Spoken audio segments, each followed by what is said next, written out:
Buenos días. Hoy vamos a presentar dos temas. Vamos a recuperar el quién es quién de Profeco. Ahora lo vamos a hacer los martes. Y está Iván Escalante, que lo conocen muy bien, y es ahora el director de Profeco y nos lo va a presentar. Y viene el equipo de la Secretaría de Agricultura y Desarrollo Rural y nos van a presentar el proyecto de soberanía alimentaria, de Liconza y de alimentación para el bienestar. Para ello está Julio Verdeguer, secretario de SADER, Leonel Cota, que es subsecretario, y María Luisa Albores, que es la directora de Alimentación para el Bienestar. Bueno, entonces empezamos con Iván y luego SADER, y hoy tenemos Humanismo Mexicano, que lo presentaremos hacia el final de la conferencia. Entonces empezamos, Iván.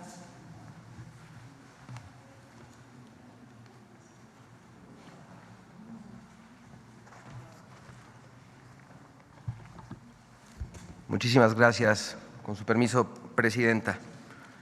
Estamos cumpliendo con la instrucción de la Presidenta, doctora Claudia Sheinbaum Pardo, de tener a la Procuraduría Federal del Consumidor mucho más cercana a la gente. Parte de nuestras tareas tienen que ser útiles para el pueblo de México.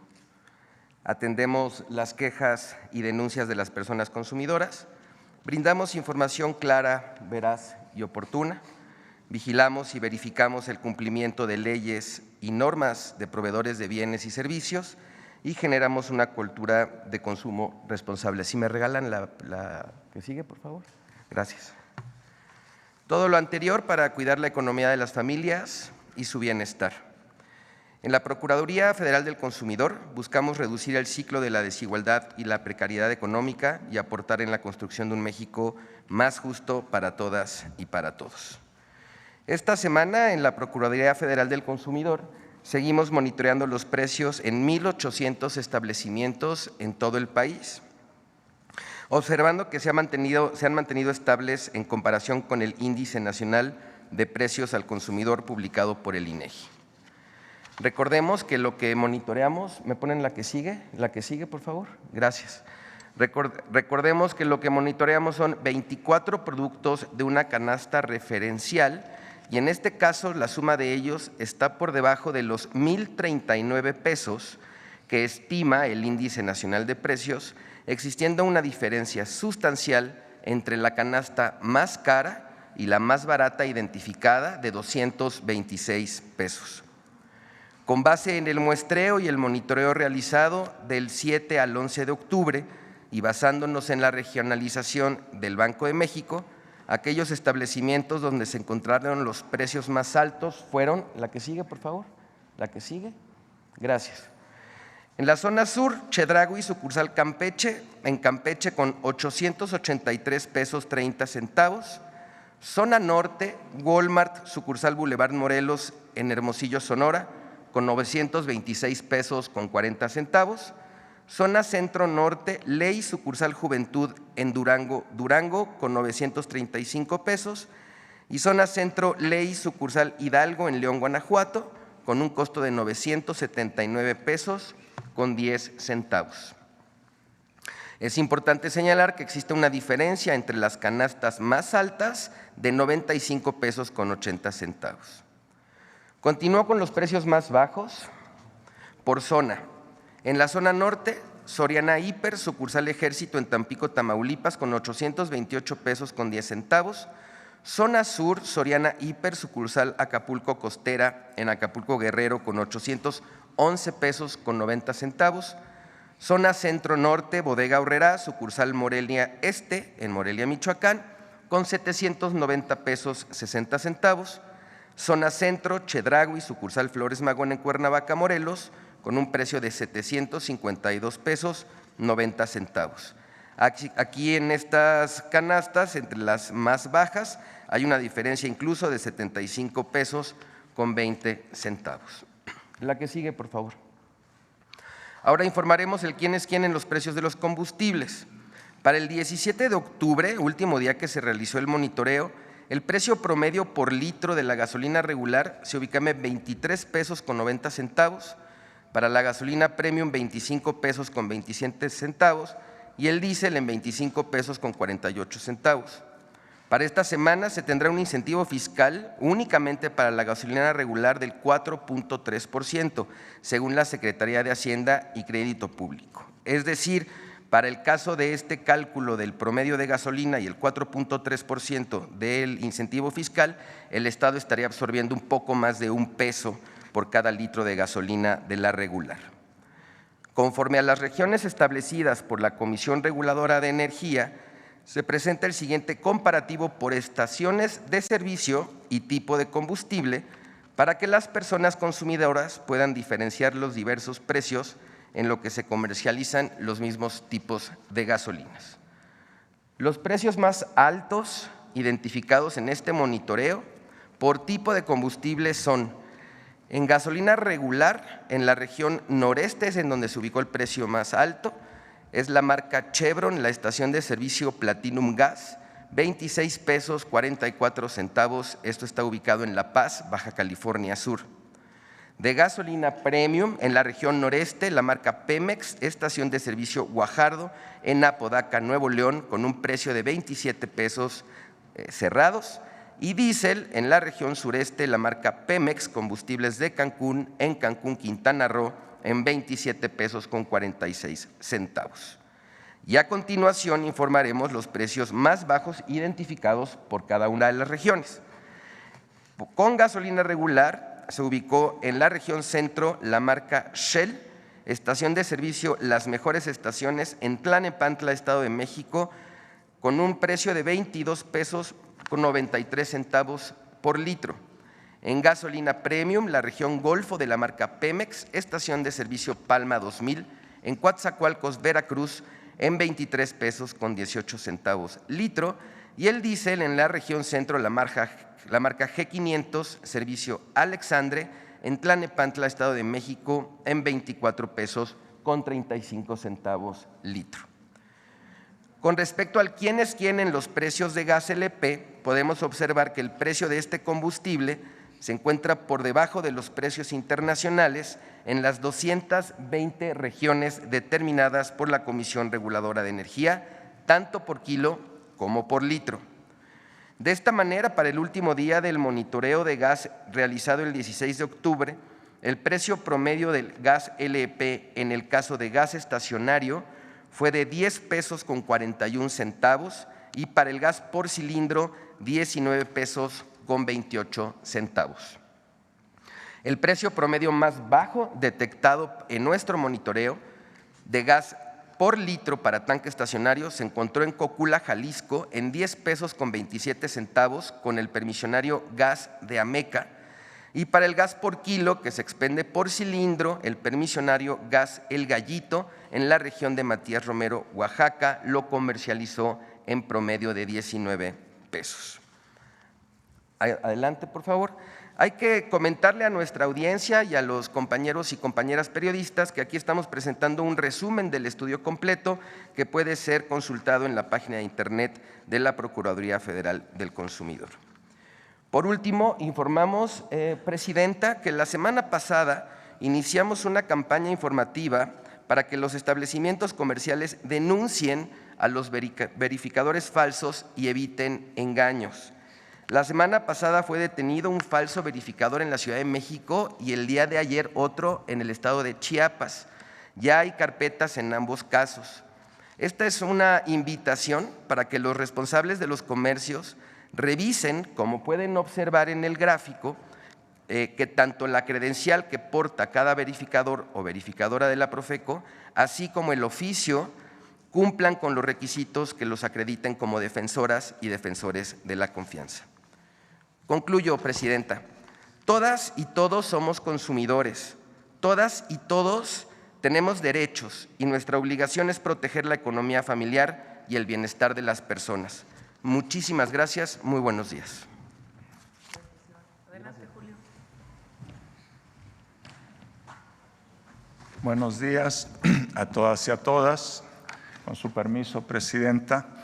El campo mexicano está muy presente en el segundo piso de la Cuarta Transformación. Siguiente. Como dijo la siguiente lámina, por favor. Como dijo la Presidenta en la presentación, el eje rector, la brújula de la política de la Cuarta Transformación en el campo es la soberanía alimentaria. ¿Y qué quiere decir eso?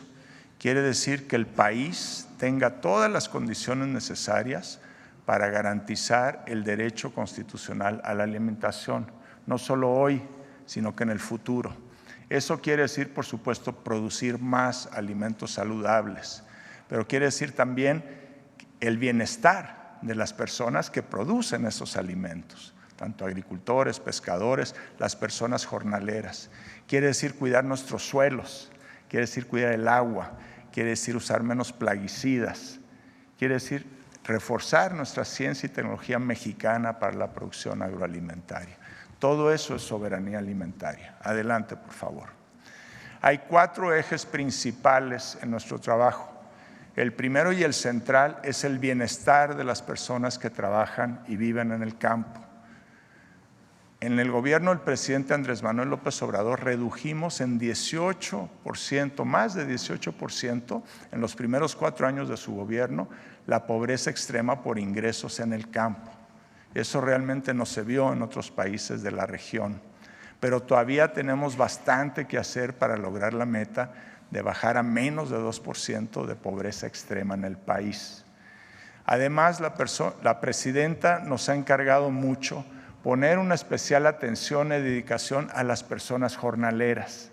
Nos olvidamos de las personas jornaleras, son más de 2 millones de personas que trabajan cosechando los campos y la comida que todos nosotros recibimos y que se encuentran entre los más pobres y vulnerables de nuestra nación, particularmente las mujeres jornaleras. Se va a hacer un esfuerzo para garantizar sus derechos constitucionales a la salud, a la educación y a la vivienda. Y quiero enfatizar con mucha fuerza que aquí le cabe también una responsabilidad al sector privado, sobre todo en los derechos laborales de estas personas. El segundo gran eje es la producción. Tenemos que producir más. Lo central, lo principal, lo número 1 es garantizar la autosuficiencia de maíz blanco no transgénico, que es el centro de nuestra alimentación, pero además un elemento central en nuestra cultura. Y la presidenta nos ha encargado alcanzar la plena autosuficiencia en frijol. Voy a hablar más de eso. Pero hay que aumentar también otros productos de la canasta básica para que sigan bajando los precios. El agua es un elemento central. Todos ustedes, todas las personas que nos ven, saben que el país vive una situación compleja en materia de agua y la agricultura es una gran parte, el 75% del agua está usada en la agricultura. Tenemos que enfrentar el tema. Y el último aspecto que es decisivo es la sostenibilidad. Tenemos que producir más con muchísimo menor impacto ambiental. Nuestro foco principal será en la deforestación, que es muy alta y hay que bajarla. Segundo, reducir el uso de plaguicidas, especialmente los que son más tóxicos. Y en tercer lugar, la pesca sostenible. Hoy no vamos a hablar de pesca y acuacultura, es un tema que presentaremos más adelante, pero también es muy importante. Adelante. La presidenta ha dicho en múltiples ocasiones que todos los programas del bienestar iniciados en el gobierno del presidente Andrés Manuel López Obrador van a continuar. Para el campo hay 5 programas del bienestar. Sembrando Vida, que es un programa que no está en la Secretaría de Agricultura, sino en la Secretaría del Bienestar. Ese programa continuará. Y en la Secretaría de Agricultura tenemos 4, todos continúan. Producción para el bienestar, fertilizantes para el bienestar, precios de garantía y bien pesca. Todos continúan. Estamos trabajando, por ejemplo, en producción para el bienestar para mejorar el padrón. Son 2 millones, un poco más de 2 millones de personas que reciben este apoyo, ¿no es cierto?, a través de sus tarjetas del bienestar. Queremos asegurar que todos los que lo reciben sean personas que verdaderamente cumplen con las condiciones y que necesitan ese apoyo. Adelante. Y fertilizantes para el bienestar es otro programa muy significativo Estamos atendiendo también a más de 2 millones de personas en prácticamente toda la República. Eso lo vamos a mantener. De vuelta, estamos revisando los padrones, que quienes reciban el fertilizante lo necesiten y lo utilicen bien. Pero además, aquí y en el otro programa también queremos hacer un esfuerzo muy, muy especial para aumentar el número de mujeres derechohabientes. Ya hay bastantes, pero podemos avanzar más. Entonces, con esta revisión de padrones, lo que se vaya ocupando, le vamos a dar prioridad a las mujeres productoras de México. Adelante. Este es un aspecto central que nos ha encargado la presidenta. Tenemos que garantizar precios justos por el maíz blanco no transgénico a nuestros productores, pero también tenemos que pensar en nuestros consumidores. Particularmente las personas más pobres y vulnerables de este país gastan un porcentaje muy alto de todo su ingreso en comprar tortilla, que es muy importante en su alimentación. Y los precios aumentaron y no han bajado. Se trata de trabajar con todos los actores de la cadena para ver cómo le hacemos para bajar este precio. Estamos ya platicando uno por uno con ellos, los vamos a invitar a un acuerdo nacional por el maíz y la tortilla, con una meta muy ambiciosa de lograr bajar el precio de la tortilla durante el sexenio hasta un 10% en términos reales. Adelante. Ya les decía, el agua, la agricultura usa el 75% de todo el agua que se utiliza en México. La presidenta ha dispuesto un programa muy ambicioso de tecnificación del riego, como no se ha visto en muchas décadas. Lo lleva adelante Conagua. Nosotros estamos trabajando junto con Conagua para que en esas zonas que se van a tecnificar con una gran inversión del Estado, también llegue la asistencia técnica, el apoyo a la comercialización, el crédito, para que en esas zonas, ¿no es cierto?, se produzca más productos de más valor, se genere más empleo y más ingresos para los productores y para las comunidades de la zona. Ya estamos recorriendo uno por uno cada una de las zonas que van a ser tecnificadas. Adelante. Cosechando Soberanía es otro programa nuevo del gobierno de la presidenta Claudia Sheinbaum. Ella ha dicho que tenemos que aumentar la producción de productos como el maíz, el frijol, el arroz, la leche, el sorgo, también algunas verduras, la cebolla, el jitomate, el chile, que impactan mucho en los precios que pagan las familias al ir a comprar sus alimentos. Tenemos que producir más. Entonces identificamos casi 1,200 municipios en México que tienen dos características. La primera es que tienen altos niveles de pobreza y en segundo lugar, ahí hay mucha pequeña y mediana agricultura comercial. Entonces vamos a ir en apoyo de esos pequeños y medianos productores comerciales, casi 600,000 durante el sexenio, con acompañamiento técnico con un enfoque agroecológico, crédito, trabajando junto con el FIRA, pero crédito con seguros para enfrentar las sequías y todos estos fenómenos que hoy día les impactan. Muy fuerte apoyo a la comercialización y en general todos los servicios de que dispone la Secretaría de Agricultura, la sanidad vegetal y animal, la investigación con el INIFAP y el Colegio de Posgraduados y Chapingo, etc. Un apoyo integral a estos productores y productoras. Adelante. La autosuficiencia de frijol es una meta que nos ha puesto la presidenta. México consume, nosotros consumimos más o menos 1 millón de toneladas al año. Y de ese 1 millón de toneladas estamos importando 300,000. La meta de este programa es dejar de importar esas 300,000 y producirlas en México. ¿Cómo le vamos a hacer? Lo primero es que se va a crear una nueva entidad que se llama Productora de Semillas del Bienestar. Va a tener su sede probablemente en Zacatecas. Esta entidad va a empezar a producir semilla de muy buena calidad, porque ese es el problema principal que tenemos en la producción. Las semillas se han ido degenerando. Entonces vamos a introducir semilla de muy buena calidad a través de esta nueva entidad. Es una especie de empresa para darle todos los años a los productores la cantidad de semilla que necesitan para subir estas 300,000 toneladas que nos están faltando. Pero además de la semilla también asistencia técnica, comercialización, crédito, etcétera. De vuelta un servicio integral y vamos a lograr esta autosuficiencia. Vamos a arrancar en una primera etapa, este próximo año que viene, en el 2025, Zacatecas, Nayarit y Durango. Y después nos vamos a extender a otros estados del norte y también del sureste, donde hay agua y podemos producir más frijol, particularmente frijol negro. Adelante. Esto es central. La presidenta ha dispuesto un programa para apoyar a la pequeña y mediana ganadería sustentable. Hay formas de ganadería que no nos interesa estimular, pero la ganadería sustentable, claro que sí, pequeña y mediana. Este programa apunta a 3 estados, Chiapas, Tabasco y Campeche.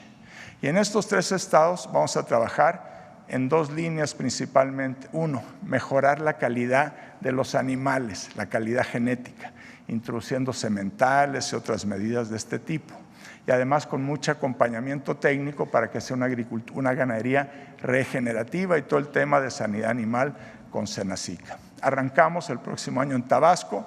El viernes pasado la presidenta acordó con el gobernador Javier May que lo vamos a hacer en conjunto porque él ya trae ahí un programa de crédito a la palabra, entonces nos vamos a complementar y ya después nos expandimos a los otros programas. Cerca de 60,000 pequeños ganaderos serán beneficiados con esta iniciativa. Adelante.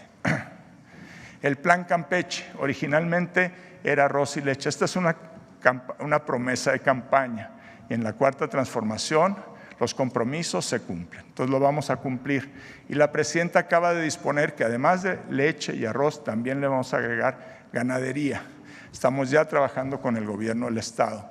En la parte de arroz vamos a entrar a 60,000 hectáreas con un paquete de vuelta de semillas de buena calidad, asistencia técnica, crédito, riego, etc. En la parte de leche, de vuelta mejoramiento genético del ganado, buena alimentación y salud de los animales. Una cosa muy importante, y es que tiene que ser sin deforestación. Campeche es el estado que tiene más alta deforestación de México. En el gobierno del presidente López Obrador se hizo un gran esfuerzo para ampliar las áreas naturales protegidas. La gran reserva de Calakmul pasó de 750,000 a 1,5 millones de hectáreas. Las vamos a cuidar, no vamos a deforestar con el Plan Campeche. Adelante. El subsecretario Leonel Cota va a presentar la siguiente presentación, fortalecimiento del Liconza. Por favor. Muy buen día. Con su permiso, presidenta.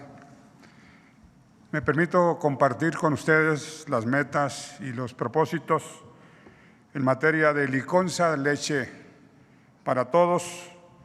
Actualmente estamos beneficiando, tenemos una derechohabiencia de 6,300,000 ciudadanos en este país, destacadamente el Estado de México y la Ciudad de México en más de 2 millones de personas.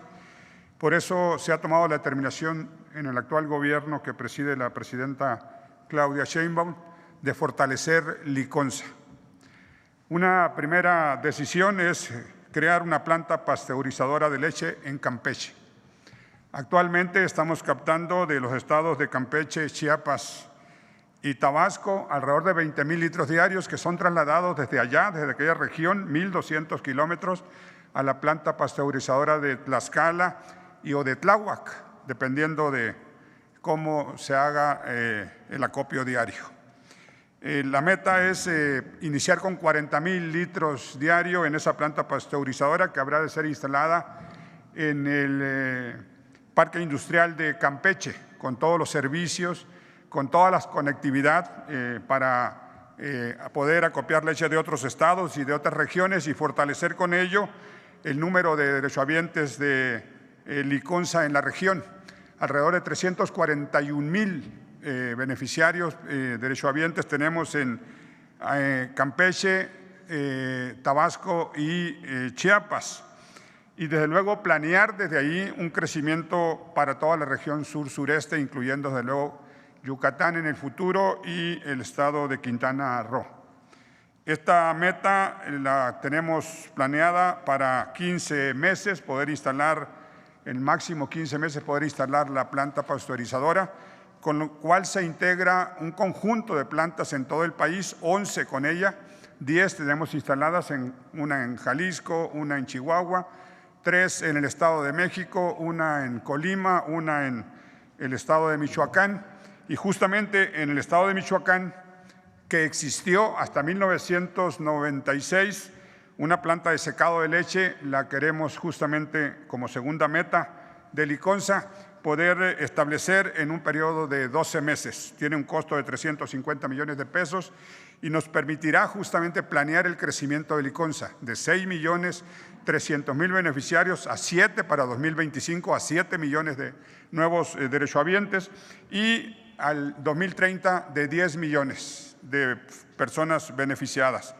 Esto significa que tendremos un crecimiento verdaderamente relevante en la meta de conformar un sector lechero productivo, autosuficiente en el país y con ello la oportunidad también de conectar con los consumidores que tendrán oportunidad de poder justamente beneficiarse de la planta de secado en el estado de Michoacán. Esa planta había sido instalada por el general Lázaro Cárdenas en 1963, fue una gestión que hizo a la FAO y fue prácticamente desmontada y llevada a un sitio privado.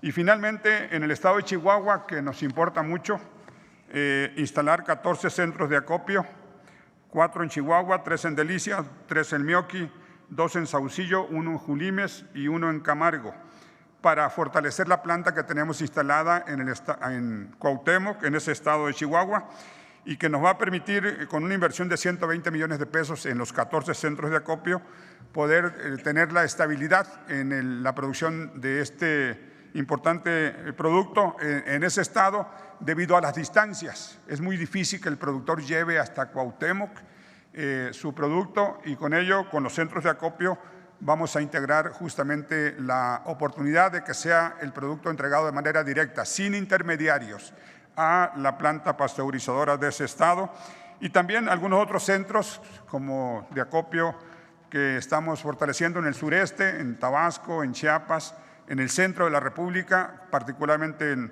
el estado de Hidalgo.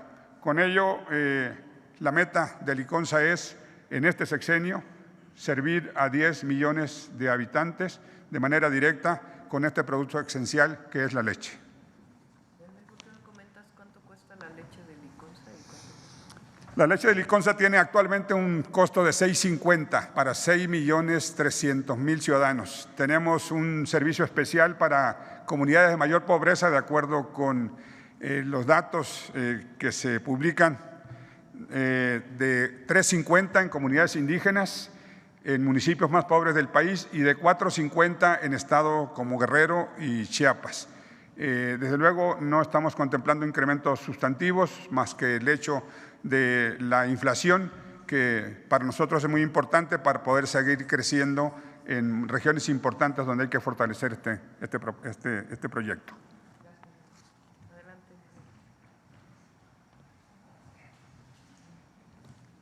Buenos días, con su permiso, Presidenta. Buenos días a todas y a todos. Voy a platicar del compromiso 66 de nuestra Presidenta ante el pueblo de México. El punto 66 trata de hacer alimentación para el bienestar. ¿Cómo se está planteando hacer alimentación para el bienestar? Es una fusión de Segalmex con tiendas Liconza. ¿Qué son estas tiendas Liconza? Estas tiendas Liconza, seguramente muchas y muchos ubicamos estas tiendas a lo largo y ancho del país, pues hay 24.516 tiendas. Estas están ubicadas en 2.224 municipios. Prácticamente estamos llegando a más del 90% de los municipios de nuestro país. Y en este planteamiento también compartirles que se llegan a 62 millones de personas para que puedan tener consumo. ¿Cuál es la importancia de estas tiendas? Estas tiendas hacen posible que llegue, en este caso, maíz y frijol, que son nuestros granos básicos para hacer la dieta de la milpa, directamente a familias mexicanas.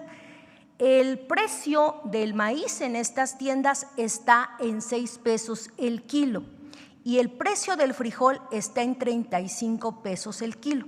Se vuelve relevante e importante porque cuando subió muchísimo el frijol hasta más de 50 el kilo, 35 pesos ofertar directamente a las familias mexicanas, pues hay un consumo de un buen alimento.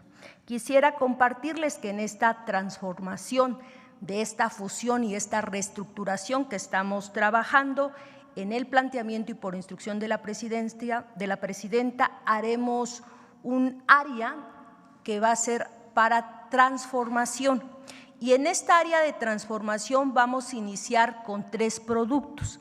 Estos 3 productos son básicos y son el caso del cacao, el café y la miel. Quisiera detenerme un momento. En el caso de la miel estamos planteando que iniciemos un acopio directamente a pequeños productores y apicultores y lo vamos a regionalizar en la parte de la península. Estamos planteando Yucatán, Quintana Roo y Campeche. Quisiera comentarles que el consumo nacional o el consumo per cápita de miel en México es muy bajo, es de 200 gramos. Entonces, en un planteamiento, la miel es de los mejores productos para consumo. Entonces, el fomento también y difusión de poder consumir alimentos sanos, pero también en el caso de alimentación para el bienestar, que haga la función de un acercamiento de productores directamente a consumidores.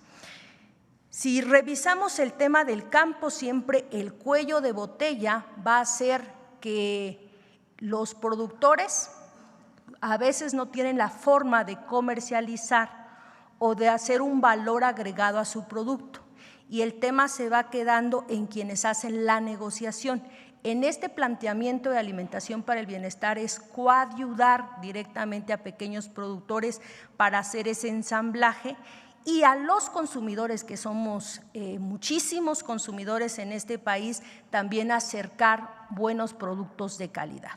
El caso de la miel, el caso del café, se está planteando también hacer acopio y transformación en 2 formas: el café tostado y molido y el café soluble. El 84% de las familias mexicanas consumen soluble.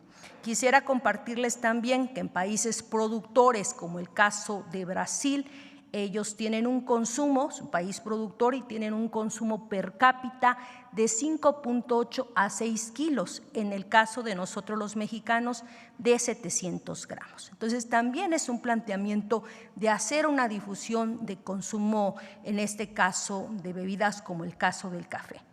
Y el cacao. El cacao, recordar que fue la primera moneda prehispánica y que se ha fomentado la producción en sistemas agroforestales que son altamente sustentables, y en este planteamiento que inició el programa Sembrando Vida, el planteamiento también nuestro es que podamos coayudar en la transformación de cacao en 2 presentaciones: cacao para chocolate de mesa y también en polvo.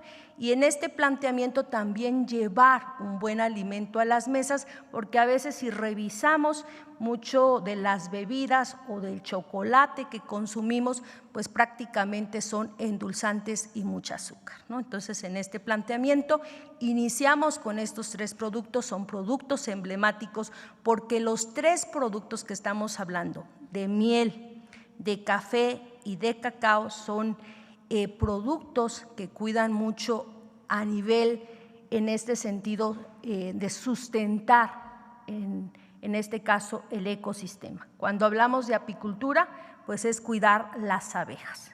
Y si hablamos de la península, también es hacer justicia social y ambiental a las comunidades mayas apicultoras. Si hablamos del cacao, es también refrendar ese trabajo que se viene haciendo para la parte del sureste del país con el programa Sembrando Vida. Y en el caso de los cafetaleros, si revisamos, quienes producen café en México son pequeños productores y principalmente de zonas indígenas. Este es nuestro planteamiento.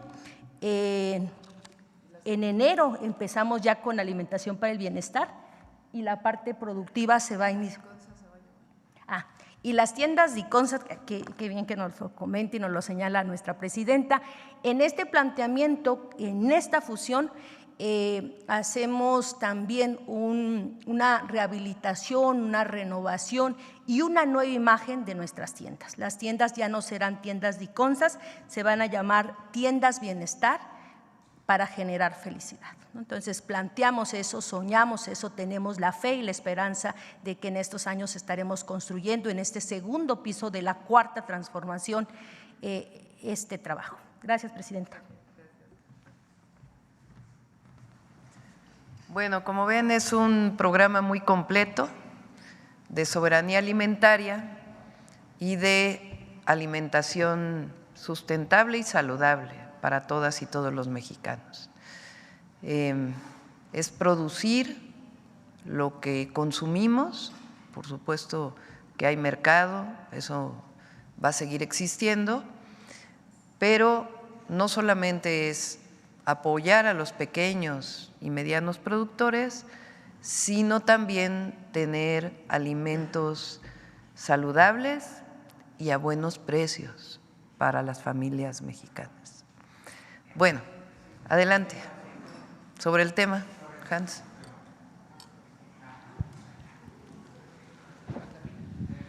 Buenos días, presidenta. Hans Salazar, de Noticiero en Redes.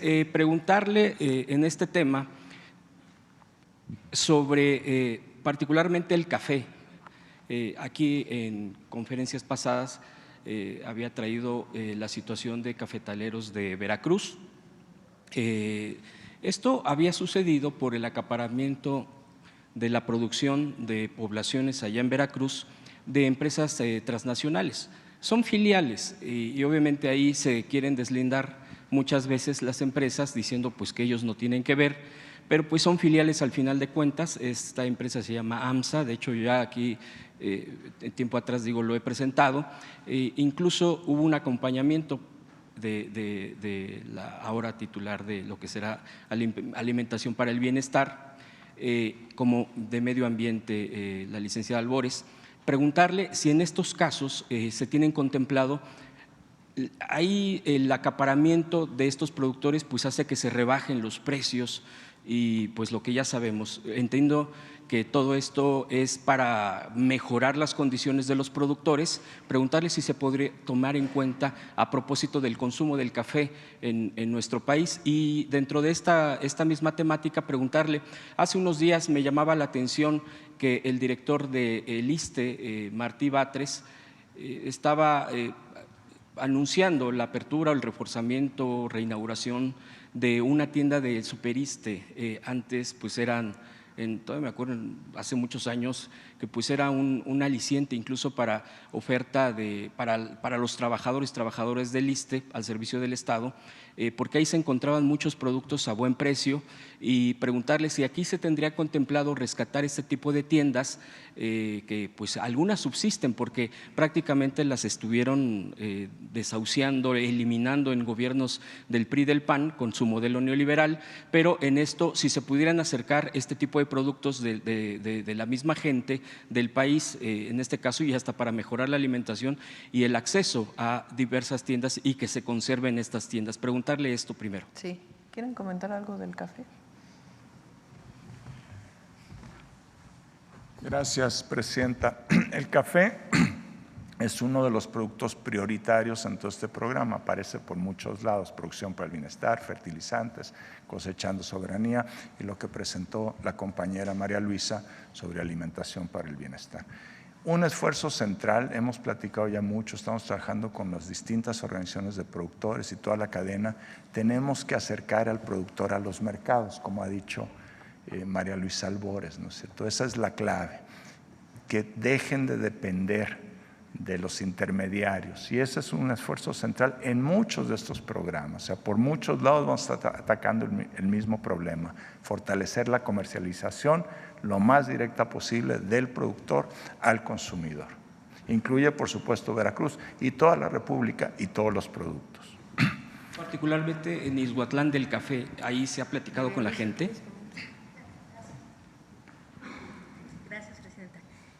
Gracias, Hans. Platicarles un poquito, sí hicimos el seguimiento con los compañeros de Izhuatlán del Café y a partir de eso nació un certificado que es, nació en la Secretaría de Medio Ambiente y es un certificado de café de sombra, y lo da la Secretaría de Medio Ambiente para reconocer a los cafetaleros cuando cuidan un sistema agroforestal. Lo comparto porque fue una iniciativa que nace a partir de los compañeros de Ixhuatlán del Café, pero también muchos productores recibieron bien esto, también los productores de café del programa Sembrando Vida. ¿Qué es lo que hace en este caso la Secretaría de Medio Ambiente al reconocer en la Dirección de Agroecología el café de sombra? En México producimos café, pero a través de sistemas agroforestales. No es en el caso de otros países como el caso de Brasil. En caso de Brasil es café a pleno sol y no es la variedad del café que tenemos acá. Allá es robusta.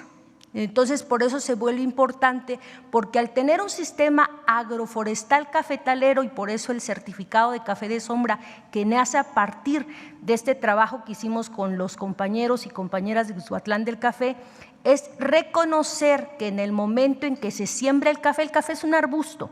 Entonces, se siembra el café, requiere un estrato herbáceo, que es la cubierta del suelo, después el arbusto del café, y el café requiere sombra. Entonces, por eso se vuelve muy noble, porque la sombra es natural, son de árboles, y al tener diferentes especies de árboles, lo que tenemos es diferentes tipos de animales y también de epífitas o de plantas que van arriba de estos árboles. Entonces, se vuelve un sistema muy noble.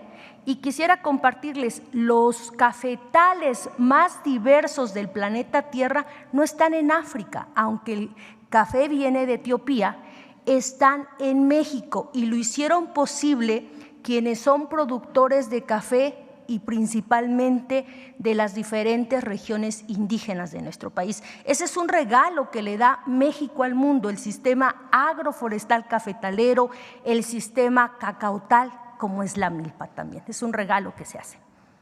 Quería compartir eso. Gracias. ¿Y sobre las tiendas, Presidenta? Sí, otra vez me quedé aquí con el sistema agroforestal. Sí, Presidenta, le preguntaba sobre las tiendas de Superiste. Ah, sí, perdón. Se van a recuperar las que existen todavía. No hay un programa, hasta que no revisemos el programa integral del ISSSTE, del IMSS. Hemos estado trabajando muchísimo sobre el tema de salud y en general de seguridad social, y lo que va a hacer en el ISSSTE es aquellas que existen todavía, esas se van a fortalecer y renovar. ¿Podría explorarse la conexión con este? Sí, por supuesto. Las tiendas del bienestar tienen el objetivo, primero, de dar productos a bajo costo, pero segundo, de generar un mercado directo entre el productor y el consumidor a través de estas tiendas, y particularmente los pequeños productores. Es algo que se perdió porque las tiendas Diconsa ya vendían muchos productos que se pueden encontrar también en un supermercado a más bajo costo, y pueden seguirlo haciendo, pero queremos recuperar la idea original que beneficie al pequeño productor y que beneficie al consumidor, y también a través de alimentación saludable. Presidenta, ¿me permite una segunda pregunta? Sí. En otro tema, comenzaron, como ayer aquí mismo se mencionaron, las mañaneras del Poder Judicial, pero pues han salido varios datos que quisiera yo ponerlos en la mesa, preguntarle, porque bueno, cada vez que salen más datos del Poder Judicial, públicos, periodísticos, pues salen más detalles que llaman la atención, que fue por eso que mucha gente de la población dice que hay que cambiar. Esto es una nota del medio Polemón, donde dice que Juan José Olvera López, uno de los magistrados que fue quien encabezó ayer esta mañanera, fue uno de los magistrados que concedieron la suspensión provisional de prisión preventiva en contra del fiscal morelense. Esto, Uriel Carmona, a propósito de la liberación o de no haber clasificado un feminicidio ya de todos conocido, no me detendré mucho en ello, y que también otorgó un amparo en noviembre del 2023 a favor del Foro Consultivo de Ciencia y Tecnología, a quienes la Fiscalía General de la República acusaba de delincuencia organizada, operaciones con recursos de procedencia ilícita, peculado, así como uso ilícito de atribuciones y facultades relacionadas al desvío de 244 millones de pesos pertenecientes al entonces CONACYT. También este magistrado ordenó el archivo de ello. Incluso también este juzgador participó también en el otorgamiento de un amparo al abogado de los expresidentes Enrique Peña Nieto, Carlos Salinas de Gortari y Juan Collado. Esto es con respecto a la mañanera. Yo quisiera preguntarle también, aprovechando lo del Poder Judicial, que pues en la plenaria de la Corte, en el Pleno de la Corte, en reunión privada, no le aprueban o no le autorizan, no le dan el visto bueno a la presidenta Norma Piña, que plantea un presupuesto de 5,922 millones para el próximo año. Incluso es un aumento. Una de las cosas que está trascendiendo es porque no se está ajustando precisamente lo que ya está en la Constitución, que se impulsó como reforma judicial, pero que ya está en la Constitución, que se tendría que ajustar este tipo de costos, quitando los fideicomisos, ajustándose los salarios. Preguntarle sobre estos dos temas en torno al Poder Judicial, presidenta.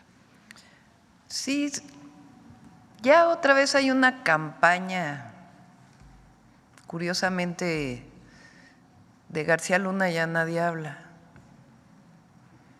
Y ahora es el gran tema del desacato de la presidenta de la República.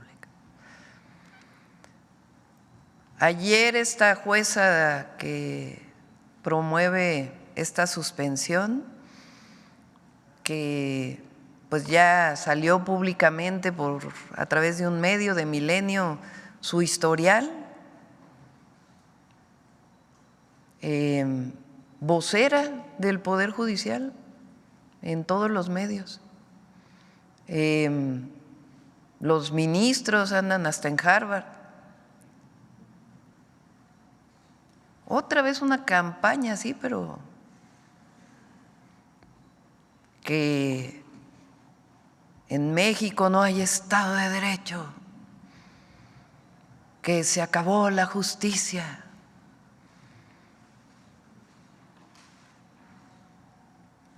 ¿Quiénes son los voceros para empezar? Y segundo, quien está violando la ley son ellos, ellas, las y los jueces que están defendiendo estos amparos frente al poder, a la reforma al Poder Judicial constitucional. Dicen que por derechos humanos. ¿Cuál violación a los derechos humanos? Bueno, están en paro y no hay ninguna represión, hacen manifestaciones, no hay ninguna represión. Eso no quiere decir que tengan la razón, por eso hay un debate público. Pero además, el pueblo de México tomó una decisión, que fue la reforma al Poder Judicial. Más personas de las que votaron por nosotros el 2 de junio están a favor de que se elijan a jueces, juezas, magistrados, magistradas, ministros y ministras por voto popular. Entonces, ellos violan la ley de amparo pública y notoriamente, y se les abre las puertas de muchísimos medios. Yo no digo que no les abran las puertas, pero que tengan un balance. La imparcialidad, la objetividad tiene que ver con eso, una posición y la otra. Además, si algo estamos haciendo en México y va a ser un ejemplo al mundo, aunque en Harvard digan otra cosa, la elección del Poder Judicial. Va a ser un ejemplo, porque es el pueblo decidiendo sus jueces, sus magistradas, magistrados, ministros, ministras de la Corte a partir de un proceso de selección abierto, transparente, público, en donde se tienen que cumplir una serie de requisitos, porque también se dicen muchas mentiras, de que la tómbola fue para elegir los jueces, de que no, fue para definir cuáles plazas se van a poner a votación. Entonces, estamos construyendo un verdadero Estado de Derecho en nuestro país y no se nos va a olvidar nunca, porque así llegamos nosotros, que nosotros servimos al pueblo de México, no servimos a unos cuantos intereses. Y frente a quien defiende privilegios como este de el aumento al presupuesto del Poder Judicial, ayer lo presentó Rosa Isela, se ha presentado aquí varias veces en su momento con el presidente López Obrador, ganan más de 700,000 pesos al mes.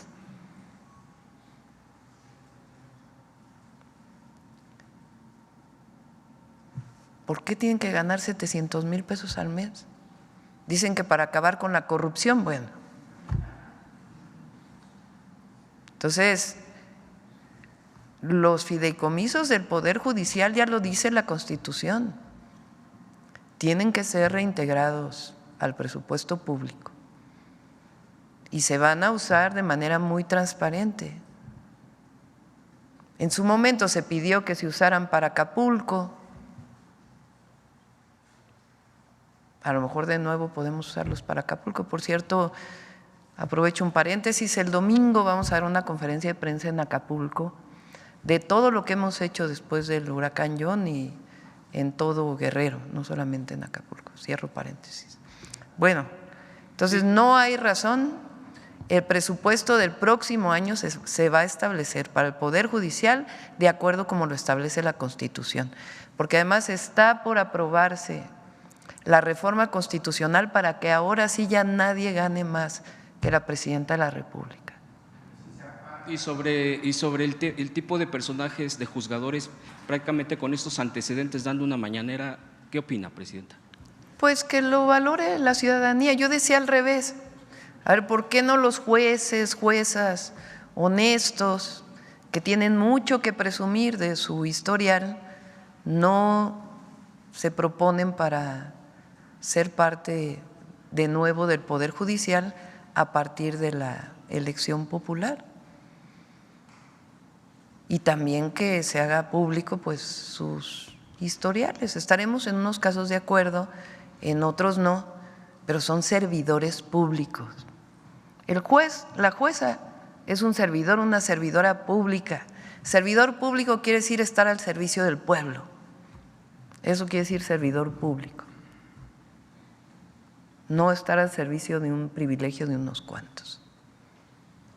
Por último, Presidenta, preguntarle sobre que el Juzgado Cuarto del Distrito en materia administrativa, a propósito, otro tema del Poder Judicial que defiende cárteles inmobiliarios, ordena autorizar un cambio de uso de suelo en un área natural protegida en el bosque de Chapultepec para construir una torre de departamentos de lujo. Esto también llama la atención porque así está la información también que ha estado saliendo sistemáticamente el juez Juan Pablo Gómez Fierro, pues que también se le conoce como quien ha bloqueado varias políticas de la soberanía del país, ha apoyado que ahora ya es magistrado de circuito, ha favorecido a la inmobiliaria Trepi de José Manuel Berumen Bautista, esto precisamente para anteponer esta construcción. Preguntarle, el Congreso de la Ciudad de México ya se expresó concretamente para oponerse a esto y usar todos los recursos políticos, jurídicos, así lo han manifestado. Desde el gobierno federal se apoyará esto de defender defender las áreas naturales protegidas como es el bosque de Chapultepec, Presidenta, y gracias, le agradezco. Sí, por supuesto. Este caso estaba desde que fui jefa de gobierno y defendimos que no se construyera. El bosque de Chapultepec, desde que fui secretaria de Medio Ambiente, ha sido un motivo de mi trabajo en el sector público.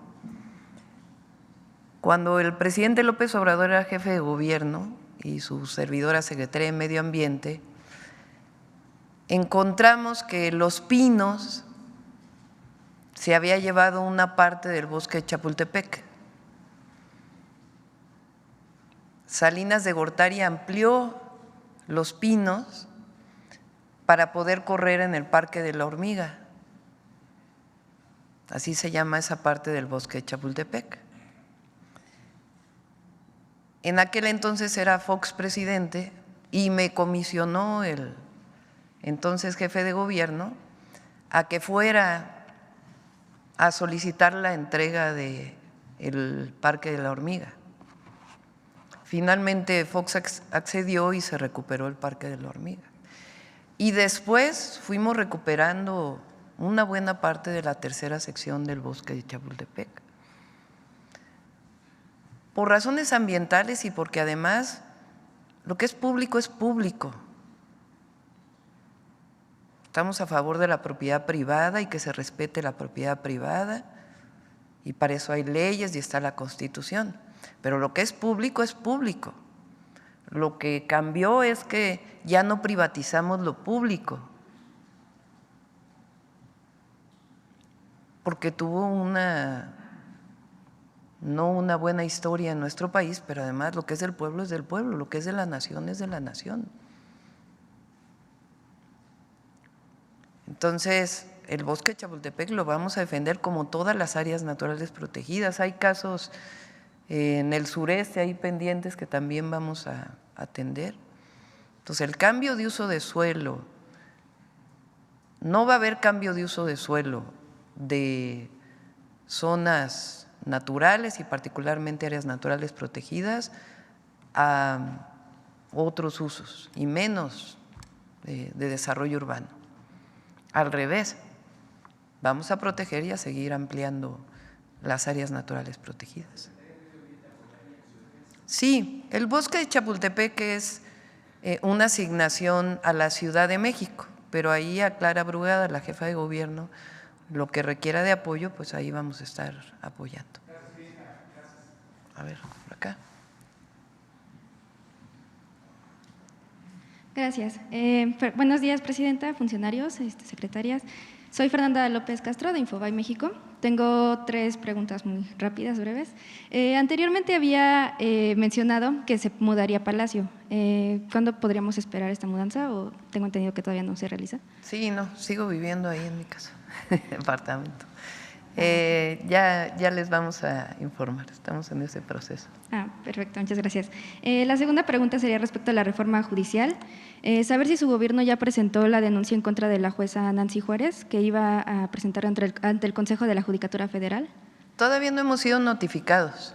Ok. Hasta hoy en la mañana pregunté a la consejera jurídica, Ernestina Godoy. Fíjense, otro tema, sale la publicación en un medio y ni siquiera hemos sido notificados todavía. Ok, bueno, y la tercera es en apoyo a un colega. Notificar quiere decir que formalmente nos enteramos, jurídicamente nos enteramos de esta solicitud de la jueza. Ok, muchísimas gracias. Bueno, la tercera es en apoyo a un colega. Aquí, bueno, me comentó que en Querétaro un grupo de beneficiarios de los programas de bienestar de apoyo al campo le comentaron que aún no le llega el apoyo de este año, que son cerca de 18,000 beneficiarios, y quieren saber si pueden esperar el apoyo pronto o deben de esperar más tiempo. Sí, si quieres se lo pasamos al secretario para que lo pueda atender. ¿Quieres comentar? Muchas gracias. Sí, en efecto, hay un rezago en algunos estados. Estamos ya trabajando por instrucciones de la presidenta con la Subsecretaría de Egresos para ver cómo podemos movilizar los recursos lo antes posible y atender ese compromiso que sí existe. Muchas gracias. Por acá. Doctora, buen día. Carlos Guzmán, de 4 Media Telecomunicaciones. Pues nada más para precisar, ayer la jueza Nancy Juárez decía que eran los artículos 147 de la Ley de Amparo, 103 y 107 constitucionales, que supuestamente esos últimos dicen que tiene como facultad exclusiva el Poder Judicial, el poder, en palabras llanas, tumbar o suspender reformas de este tipo por ser facultad exclusiva del Poder Judicial. Aquí sí sería bueno que si pudiera venir la consejera jurídica, que es senadora con licencia y también fue presidenta de la Comisión de Puntos Constitucionales, a que nos aclarara esto nada más. Ahora vuelve a poner el artículo 61. Por cierto, miren, no, sí. Ahí está un diario oficial, ¿no? A ver, pásenme. No sé quién lo tiene. Sí, es lo que mencionó la jueza el día de ayer. Y bueno, en lo Pero, a ver, por supuesto que cada poder tiene sus atribuciones. Pero hay artículos en las leyes que son muy claros, que no están sujetos a interpretación. Tal es el caso del artículo 61 de la Ley de Amparo Reglamentaria de los artículos 103 y 107 de la Constitución.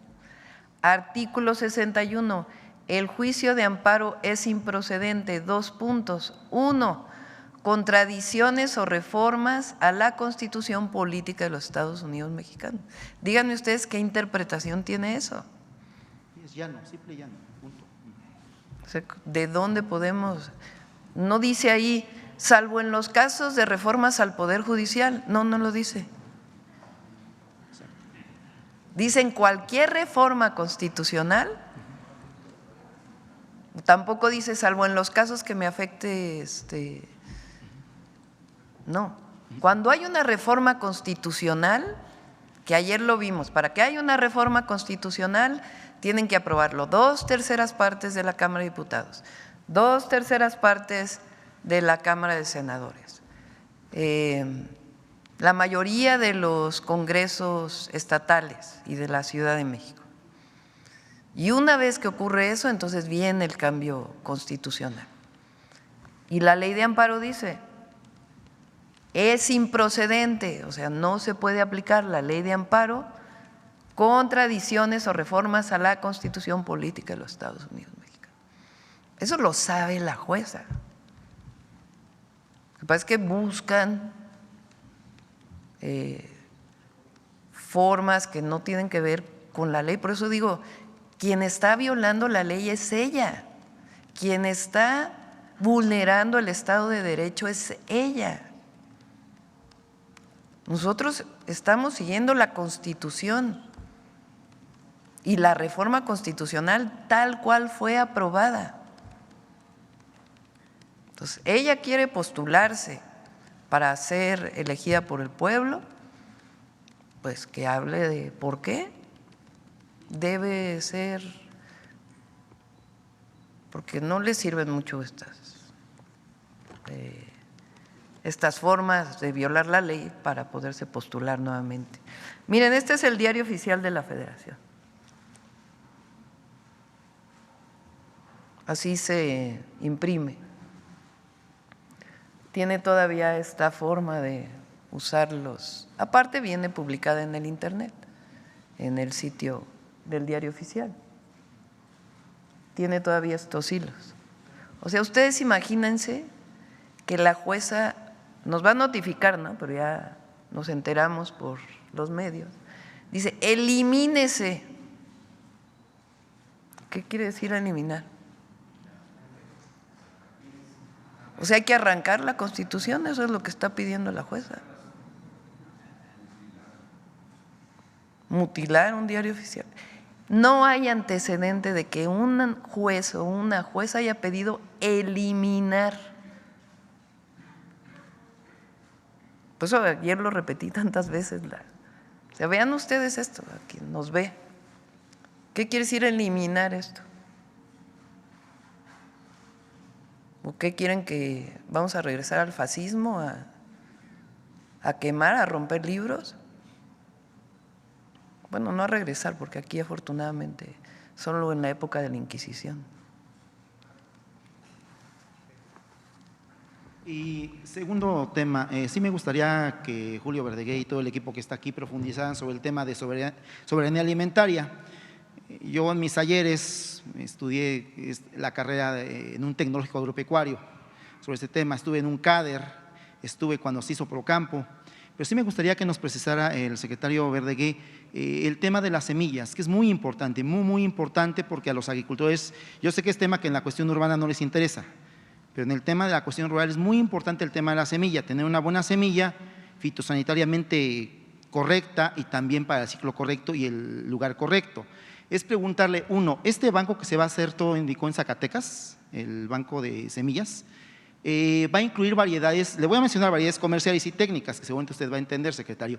La A11, que es una variedad de la marca Asgrow, voy a meter un golazo, pero bueno.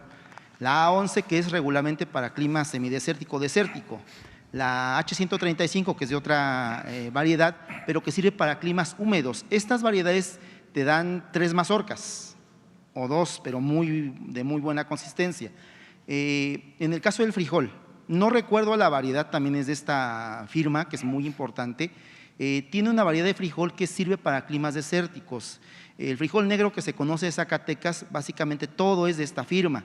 Es un monopolio que se tiene, no sé si sea bueno o malo, se lo dejo a ustedes, pero sí sería importante que especificara para la gente que lo ve, los agricultores, a partir de cuándo van a tener esa semilla, a partir de cuándo podrían tener acceso a los apoyos de comercialización, que en el 91-90 que yo estaba en este tema, se llamaba Cerca.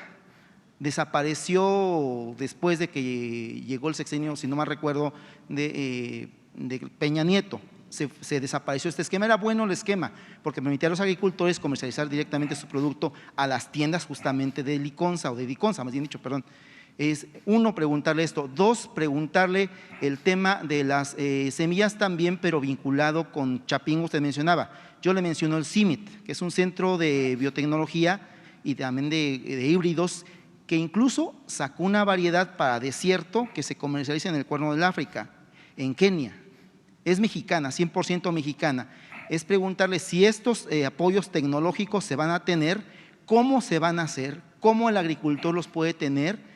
Y tercero, en el caso de lo que hablaba de los 3 productos, el cacao, el café y en el caso de la miel, ¿cómo se va a hacer para que la gente los consuma más? Hablaba por aquí la secretaria de, bueno, es que digo de medio ambiente, pero ahorita ya es de las tiendas. ¿Cómo se le va a hacer para que la gente entienda que el consumir miel es mucho mejor que consumir un vaso con azúcar, no de azúcar, un vaso con azúcar? ¿Cómo se le va a hacer para que la gente entienda que el cacao incluso ayuda al el tema de las cuestiones cardíacas? ¿Cómo hacerle para que la gente entienda que el café, aparte de ser una cuestión que mucha gente aquí en tema urbano come, o bueno, toma más bien dicho, le sirve también para regular lo que es el tema de la presión arterial? ¿Cómo hacerle para eso, secretario? Gracias. Bueno. Con su permiso, Presidenta, voy a invitar al compañero a que se venga a la Secretaría porque sabe mucho del tema. Mire, la productora de semillas del bienestar, vamos a comenzar con frijol y arroz. ¿Por qué con frijol y arroz? Son productos que por razones técnicas que usted seguramente conoce muy bien, no hay un suficiente abastecimiento de parte de las empresas semilleras. Entonces los productores se han ido quedando con semillas pues, que se les van degenerando año con año. Si queremos ser autosuficientes en frijol y aumentar mucho la producción de arroz, hay que empezar por ahí. Tenemos muy poquito frijol y arroz de muy buena calidad en México. Entonces tenemos que multiplicar esa semilla. Es un proceso técnico, no los aburro con los detalles, pero estamos recogiendo la semilla que hay, comprándola, ¿verdad? Y la tenemos que empezar a multiplicar con agricultores que son muy líderes, mientras se crea esta productora de semillas del bienestar. Ya después lo hará la propia productora. Vamos a arrancar con eso. En el caso del maíz, claro que nos interesa. Miren, productores del estado de Puebla, hace no mucho nos decían, ¿sabe qué? Las variedades tradicionales que usaron mis padres, mis abuelos, ya no están funcionando porque cambió la lluvia, la temperatura. Necesitamos nuevos tipos de variedades de semillas. Estamos trabajando con todas las fuentes posibles, incluyendo con la Secretaría de Ciencia. Entiendo que se le va a proponer a la presidenta que uno de los programas estratégicos tenga que ver también con el rescate de nuestros maíces criollos. Los maíces criollos, la compañera Albores hablaba, ¿no es cierto?, de regalos de México al mundo. Tal vez es el principal regalo de México al mundo en materia de alimentación. La gran diversidad genética del maíz, que es uno de los 3 grandes alimentos de la humanidad, no solo de México: el trigo, el arroz y el maíz. Esa diversidad genética del planeta está aquí, en nuestros maíces criollos. Tenemos que conservarlos, tenemos que protegerlos y tenemos que entender cuál es esa diversidad genética y que quede en el dominio público para que no sea apropiada, ¿no es cierto?, por ninguna empresa en particular. Entonces va a haber un gran esfuerzo, porque usted tiene razón. Cuando uno estudia agronomía, y todos los agricultores lo saben, le dice, la clave empieza con la semilla, el suelo que tenemos que conservar, hemos dañado mucho nuestros suelos, y el agua. Si logramos semilla, suelo y agua, vamos a subir la producción de maíz, de frijol, de arroz y de otras producciones. Las empresas privadas tienen su papel y está muy bien, no tengo ningún problema. Nosotros tenemos que entrar ahí donde las empresas privadas no están proveyendo, particularmente a los pequeños productores y medianos productores. Ahí tiene que entrar el Estado, porque no pueden quedar en la simple indefensión. Muchas gracias. Bueno, tiene que ser gradual. Si tuviéramos mucha semilla de calidad, pues arrancamos con todos, pero es muy poquita que ha quedado en México de muy buena calidad. Entonces hay que irla multiplicando. Todos los años vamos a ir aumentando y pudiéndosela dar todos los años a los agricultores. En un esquema que estamos planteando, la Federación va a subsidiar parte del costo de esa semilla. Esperamos que los gobiernos estatales nos acompañen y el productor va a pagar una proporción menor del costo de esa semilla. Y de ahí en adelante, todos los años hay que inyectar estas semillas de buena calidad a los sistemas productivos de México. Arrancamos ya el próximo año con lo que tenemos. No, estamos explorando todas las opciones de acuerdo a las realidades y necesidades de cada zona productiva. No es lo mismo el arroz en Zacatecas que lo que queremos hacer, por ejemplo, en Tabasco, en Veracruz, ¿no es cierto? México tiene una enorme diversidad y tenemos que asegurarnos que hay variedades adecuadas a las distintas realidades. ¿Perdón? Que no son transgénicos. No, eso sí. Maíz transgénico no existe en México ni va a existir, ¿no es cierto? El compromiso en maíz blanco de ninguna manera es transgénico, ni será transgénico, ni lo vamos a promover ni a permitir. Eso es una realidad que no se va a mover. Y el frijol, no hay transgénicos de frijol, entonces seguimos avanzando con las variedades que existen.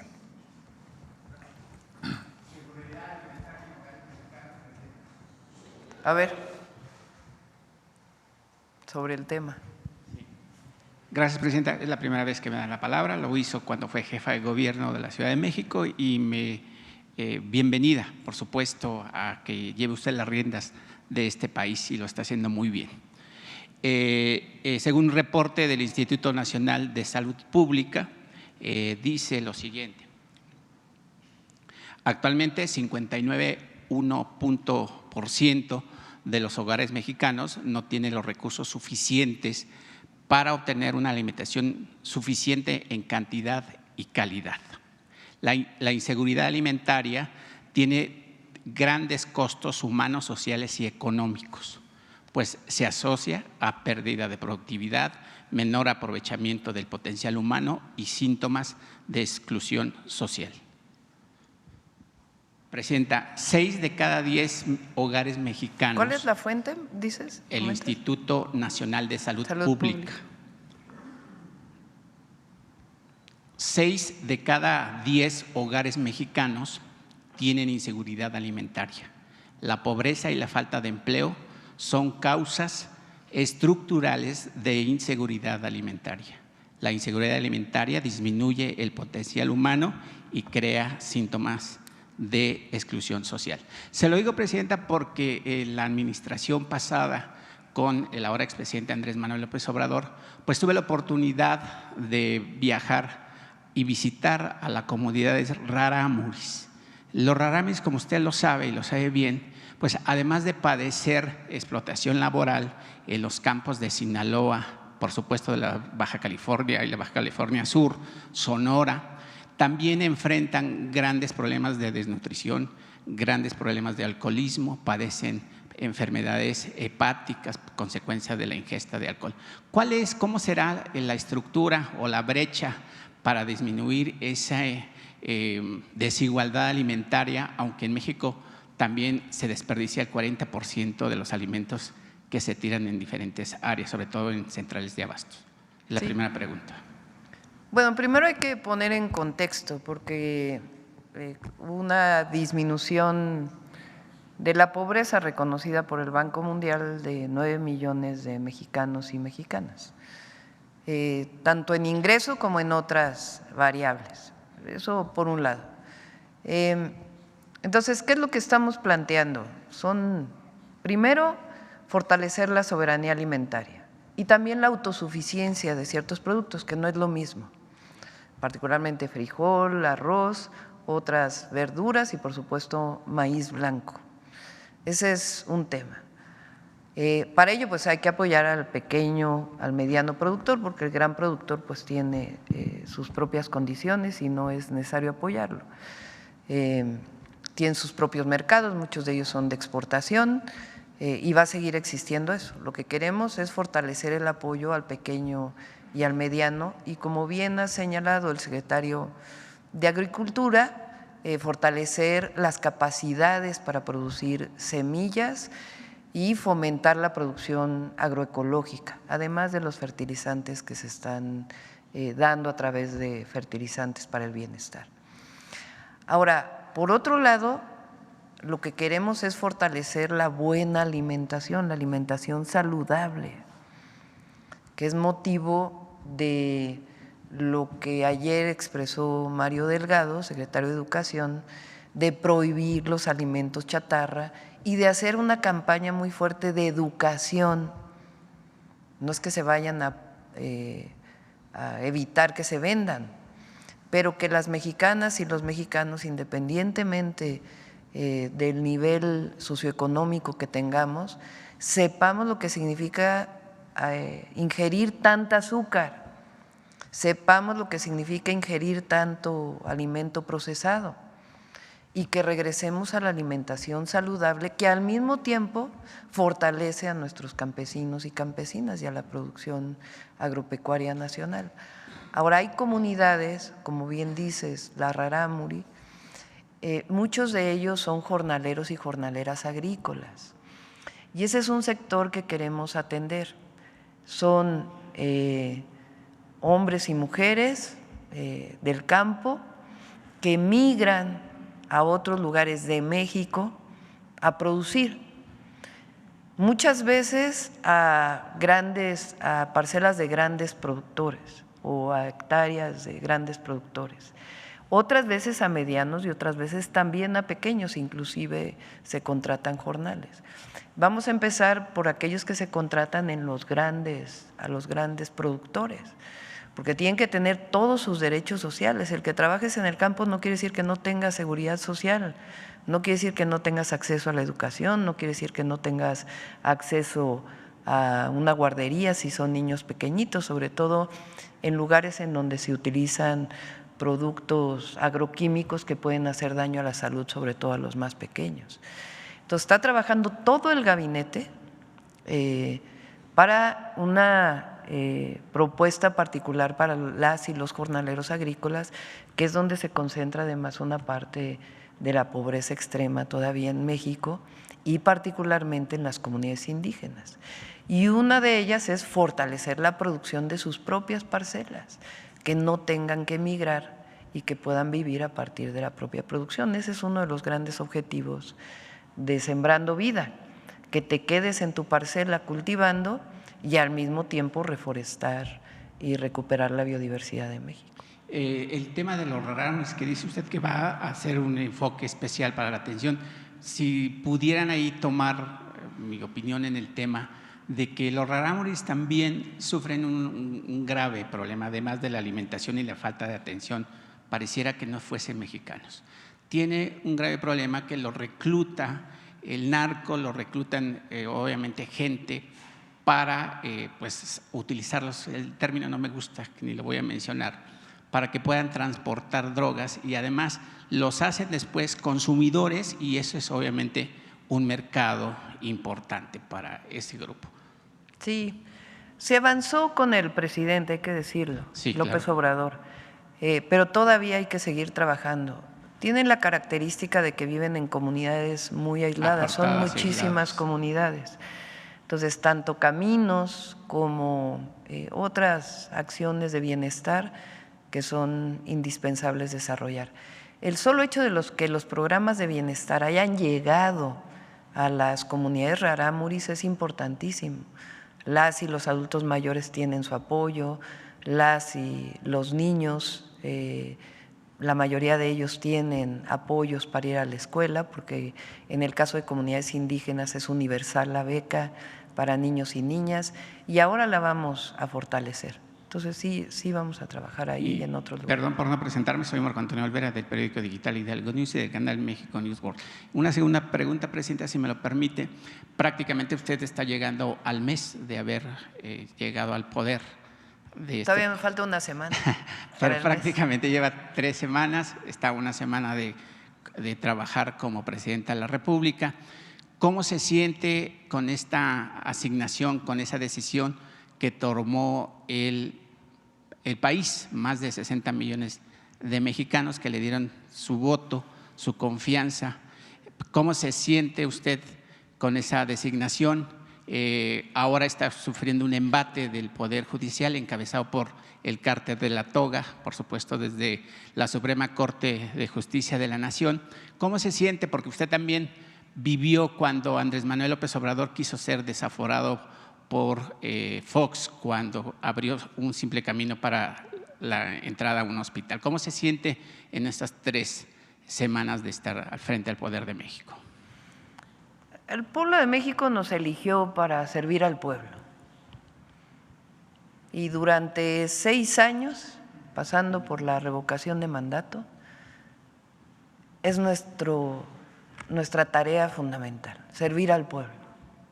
Y mientras estemos cerca del pueblo y sirviendo al pueblo, nos va a ir bien a todos y a todas, y también personalmente. No hay nada más hermoso que servir. Y por eso me siento afortunada. Pero además me eligieron 36 millones de mexicanos y tengo que gobernar para todos y para todas, pero con un proyecto de nación. Y estamos fuertes, estamos bien. ¿Y qué nos da esa fuerza? El pueblo. Y así va a seguir. Gracias, Presidenta.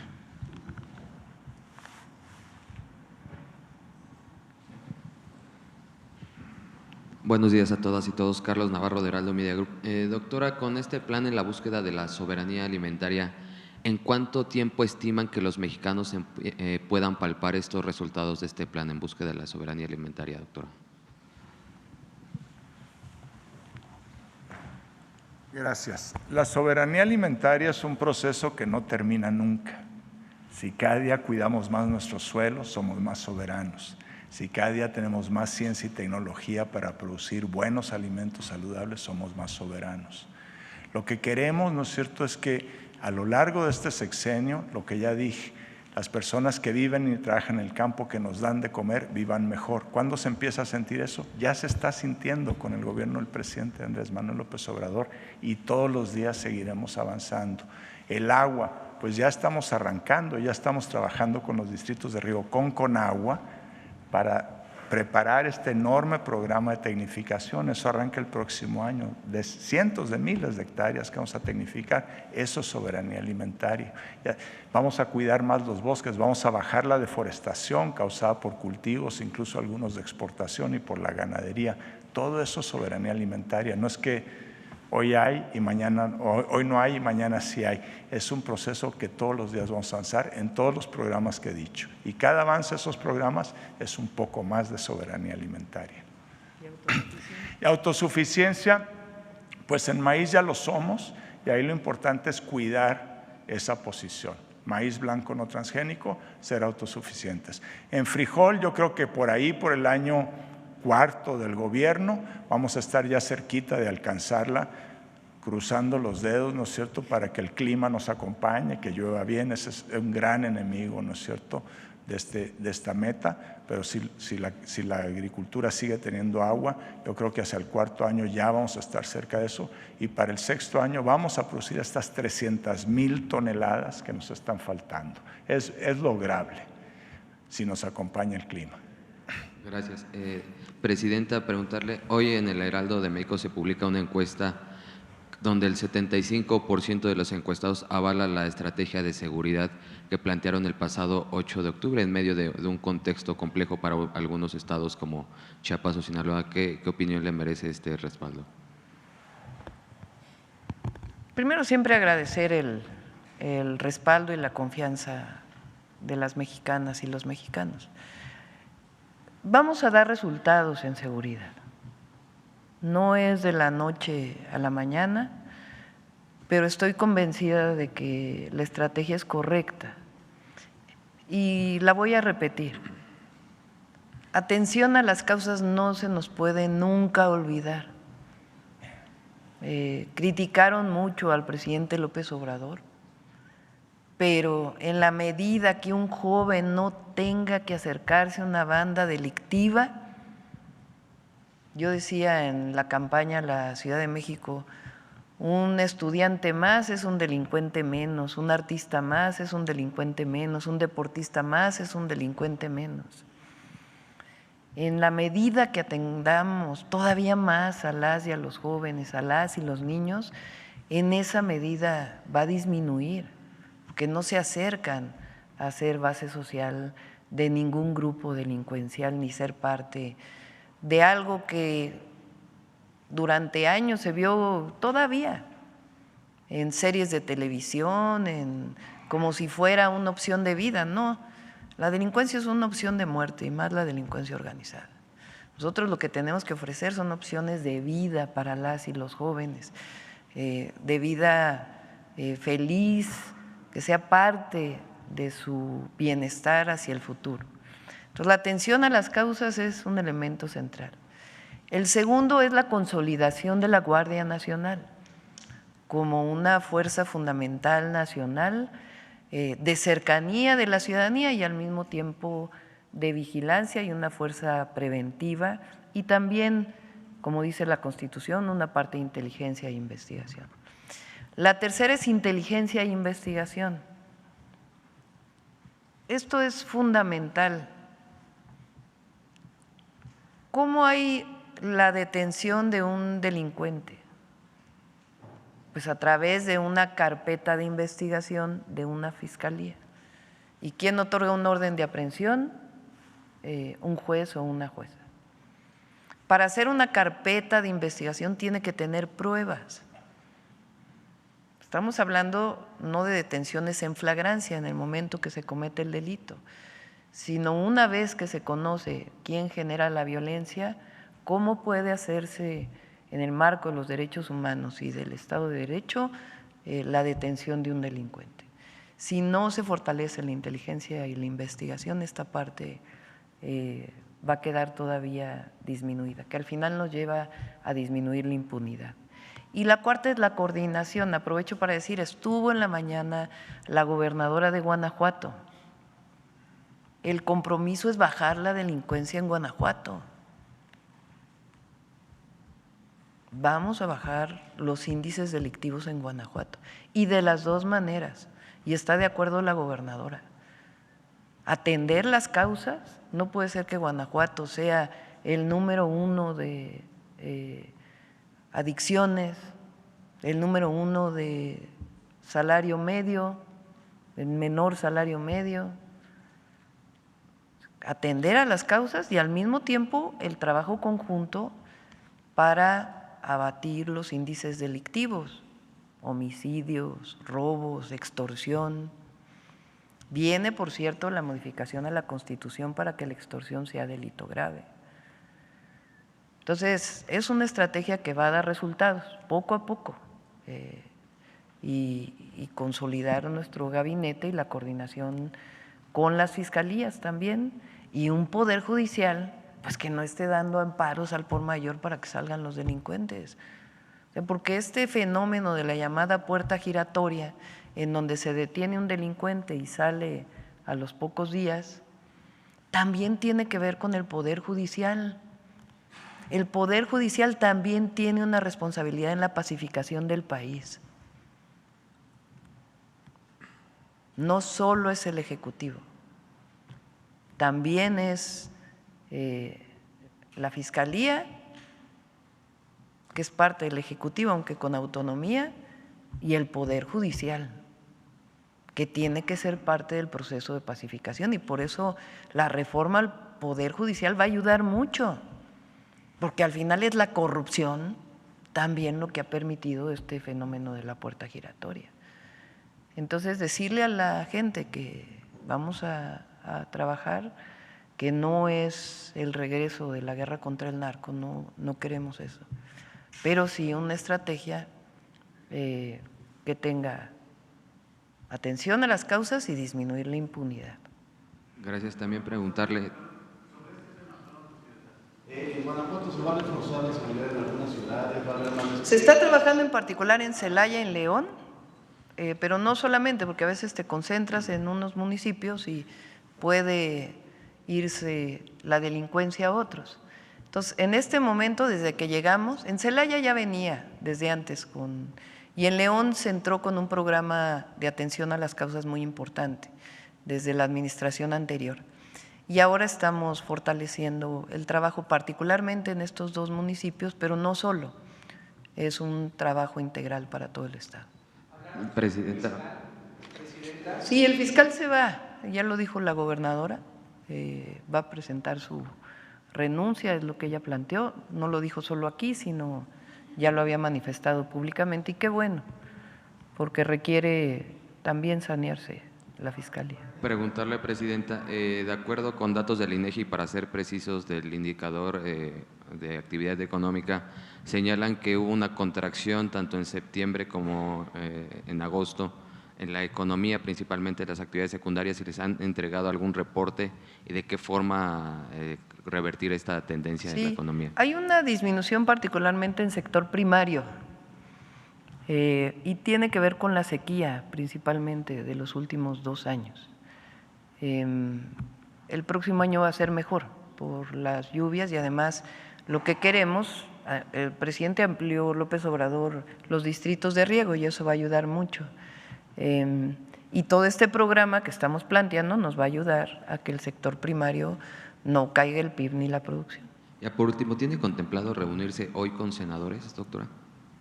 No, ellos van a tener una reunión, lo leí no me acuerdo en dónde, con Morena, van a tener los senadores y diputados de Morena con la presidencia de Morena. Entiendo que va a haber una reunión, pero no. Ya, partido es partido y gobierno es gobierno. Acá. Ya son 9:10, ya vamos a ir cerrando. Gracias, doctora. Eduardo Ortega, del periódico El Financiero. En primer lugar, quiero preguntarle en torno a los comités de evaluación que forman parte de la reforma del Poder Judicial, que tienen que instalarse, entiendo que es antes del 31 de octubre. Entonces, en este contexto ya hay una disputa entre diputados de Morena y senadores de Morena, de que a quién le tocan 3 y a quién le tocan 2. Entonces, en ese sentido, me gustaría preguntarle qué llamado les haría ante este choque o disputa que tienen los diputados y los senadores de Morena. No tengo conocimiento de que haya conflicto ahí. Hay muy buena relación entre todos los legisladores de Morena. Digo, puede haber algunas diferencias, es normal, pues claro. Pero así de que hay un choque y eso, no en tengo ese sentido, ¿cuándo el Ejecutivo ya tendría los nombres o los daría a conocer? Sí, pues la próxima semana es 31, ¿qué día es? ¿Miércoles? El jueves es 31 y antes de eso estaríamos dando a conocer los 5 nombres. Muy bien. Por otro lado, quisiera preguntarle en torno a la depreciación del peso, que en los últimos días pues ya está en 20 pesos, y también en torno a que ha habido un recorte en la proyección del crecimiento para el 2025. Entonces, ¿qué es lo que tiene usted que está viendo, que está pasando? Sí, son varias razones, la mayoría internacionales, no tienen que ver con la economía mexicana. De acuerdo con lo que me informan, una parte tiene que ver con las modificaciones de tasas en Japón, que afectan los capitales en todo el mundo o el movimiento de capitales en todo el mundo, y la otra también, según plantean algunas declaraciones de uno de los candidatos a presidente de los Estados Unidos.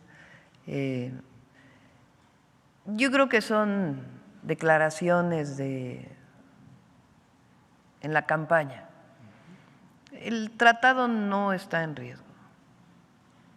Lo vimos aquí con las y los empresarios estadounidenses. Hay integración económica y Estados Unidos dependen mucho ya de su principal socio comercial, y México también tiene mucha interrelación con la economía de Estados Unidos y Canadá también, pero principalmente Estados Unidos. Y como lo dijimos ahí, estuvimos totalmente de acuerdo, no es que haya competencia entre México y Estados Unidos, ni en la industria automotriz. Nos complementamos en el marco del tratado. Y lo que queremos pues es seguir ampliando este proceso hacia todo el continente. Entonces, independientemente de quién gane la elección en Estados Unidos, que ya va a ser pronto, va a haber una buena relación, estoy segura de ello, porque hay integración y además lo sabe tanto la candidata del Partido Demócrata como el candidato del Partido Republicano. Ok. Doctora, a partir del asesinato del sacerdote Marcelo Pérez, se ha manejado una idea de que de expertos de que en Chiapas estaría en puerta lo que llaman una guerra civil. ¿Usted qué piensa de esto? No, no lo creo. Por la información que tenemos, es importante trabajar para que no vuelva a ocurrir una situación así y que no haya desplazamientos y pacificar y evitar extorsiones y delitos que se están presentando. Para ello estamos trabajando con los gobernadores, digo los porque es el actual y el que va a entrar. Y quiero comentarles que en el caso de la muerte del padre ya se atrajo la investigación por parte de la Fiscalía General de la República. Muy bien, y finalmente, aprovechando que puedo preguntarle, ayer hubo una reunión con industriales en Monterrey, Nuevo León, y ellos lo percibieron, o bueno, se percibe como un desaire de parte de su gobierno porque no asistió ninguno de los funcionarios. No sé si usted tuviera una posición al respecto. Tenemos muy buena relación con CAINTRA y con los empresarios de Monterrey. Estuvo aquí su presidente en la reunión, me reuní con ellos en campaña, incluso como presidenta electa, y no hay ningún desprecio, ni mucho menos. No sé, revisaría si es que no asistió nadie del gobierno federal, pero vamos a trabajar muy bien con el sector privado en México, se va a trabajar bien. Como yo lo comenté, hay cosas en las que no estamos de acuerdo, pues es una democracia, no pasa nada, no necesitamos estar de acuerdo en el 100%, pero estamos de acuerdo en fomentar la inversión, estamos de acuerdo en erradicar la corrupción, estamos de acuerdo en simplificar los trámites, estamos de acuerdo en este programa que hemos presentado de polos de bienestar que permitan la relocalización de las empresas. Entonces no va a haber ningún problema. Y nuestro papel fundamental pues es el bienestar del pueblo de México. Y ahí la inversión también es importante. No es el pasado en donde el gobierno estaba al servicio de unos cuantos, pero nuestra función como gobierno es trabajar con todos y con todas y principalmente para el que menos tiene. Muchas gracias, doctora. Gracias. A ver, ya la última por aquí y ya cerramos. Gracias, presidenta. Buenos días, soy Rosia Jardines de Teleurban y W Radio. Preguntarle, yo comprendo que no se puede hablar en esta materia de seguridad de tiempos.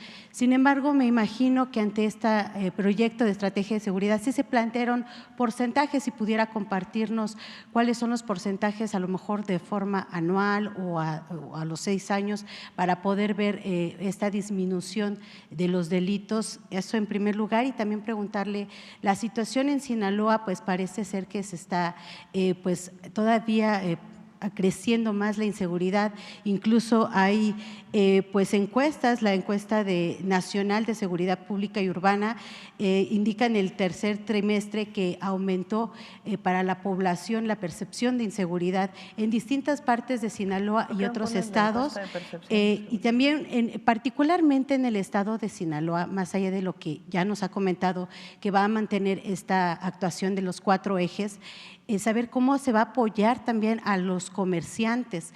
Hay pues pérdidas importantes, 300 comercios cerrados, 14,000 millones de pesos perdidos, más de 1,500 empleos que también se han perdido por esta situación de inseguridad, incluso hasta en los deportes ha habido modificaciones porque no pueden realizarse algunos eventos en algunas partes de Sinaloa. Entonces, a ver si va a haber alguna estrategia del gobierno, presidenta, para poder ayudar en este sector. Hay estrategia. Miren, esta es la encuesta que salió ayer del INEGI. Percepción social de inseguridad. Es el punto más bajo desde… Ayer lo comentó Jesús en esta gráfica está 2013, ¿no? Desde el 2013 al 2024, para quien nos escucha, ¿qué quiere decir esta encuesta? Es una encuesta que hace el INEGI y le pregunta a la gente en el momento si se siente seguro o no. Eso es percepción. Entonces, en el país la gente se siente más segura ahora que en el 2018. Es más, que en el 2013. ¿Y qué pasará entonces en estas ciudades, presidenta? Porque según esta encuesta… Pues hay que recordar qué fue lo que pasó en Sinaloa, de nuevo.